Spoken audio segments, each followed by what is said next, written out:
I worked 3 jobs for 8 years to pay for your private college. I continued writing. I cleaned offices from 4 to 7 o'clock in the morning. I worked at the diner from 8 to 4 o'clock in the afternoon, and sewed clothes from 6 o'clock until midnight. I slept 3 hours a day from Monday to Saturday. Sundays I dedicated completely to you. I washed your clothes, cooked your favorite meals, helped you with homework, took you to the park. My hands started to ache, but I needed to write everything. It was as if by putting it on paper, I was finally giving real weight to all those years of silent dedication. Isaac, when you married Mayla, I sold my house to help you with the down payment for yours. That green house where you grew up, where you learned to walk, where we spent the best Christmases of our lives. I sold it without thinking twice because you said it was your opportunity to have a better life. I moved to a 1-bedroom apartment on a 4th floor without an elevator. But you had your dream house. I stopped writing for a moment to wipe away my tears. Fiona approached with concern. Are you feeling well, Mrs. Stone? Your blood pressure is going up again. I'm fine, Oni. For the first time in years, I'm perfectly fine. I continued with the letter. Benjamin, when your business was failing, I lent you my life savings, $28,000 that I had saved dollar by dollar for 10 years. Working weekends until I was 70, selling food at the door of my building, saving every penny of my pension. It was my security for old age, my peace of mind to be able to get sick without being a burden to anyone. But you needed that money, and I gave it to you without hesitation. The irony hit me like a slap. I had spent my financial security so they wouldn't see me as a burden. And now they saw me as exactly that, a burden. But none of this matters now, I wrote, feeling that each word freed me a little more. What has really killed me has not been the financial sacrifices. What killed me was discovering that on Wednesday, when I was fighting for my life on an operating table, you were toasting with champagne at a party. I closed my eyes and allowed myself to relive that humiliation once more. It was necessary to feel the full weight of that betrayal to be able to do what I had to do. The doctors called you at 2 o'clock in the afternoon to tell you that my heart had failed, that I had had multiple cardiac arrests, that the situation was critical. They literally told you this could be your mother's last night. And you replied that you couldn't come because there was a party. A birthday party with appetizers and live music was worth more than the life of the woman who brought you into the world. The words were becoming blurred by tears, but I continued. I needed to finish today. I understood something I should have understood years ago. You don't love me. Maybe you cared for me when you were children and needed me. But that feeling evaporated the moment you became independent. Now I'm just an uncomfortable social obligation, someone to visit occasionally to keep up appearances. My hand trembled as I wrote the next lines because I knew that once I put them on paper, there would be no turning back. That is why I have made a decision that will change our lives forever. I will not continue to live as a mother begging for crumbs of attention from children who see me as a nuisance. I will not continue to pretend that obligation visits and courtesy calls are enough for me. I will not continue to accept that my life has less value than a party, than a dinner with friends, than a busy weekend. I paused to catch my breath. My heart was pounding, but it wasn't fear I felt. It was liberation. When you read this letter, I will already be gone from your lives forever.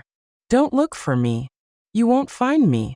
I have decided to start over in a place where no one knows my story, where I can simply be Cecilia, not the abandoned mother who sacrificed herself for ungrateful children. Fiona approached again. Mrs. Stone, it's already 4 o'clock in the morning. You should rest. I'm almost done, honey. Just a few more lines. I am not making this decision out of anger, but out of self-love. The same love I gave you all these years, I will finally give to myself. I deserve to be surrounded by people who value my presence, who care about my well-being, who choose my company instead of tolerating it. I was reaching the end, and each word brought me closer to the freedom I had been unknowingly seeking. Don't expect me to come back. Don't expect a reconciliation. This is my definitive goodbye. Be happy with your busy lives.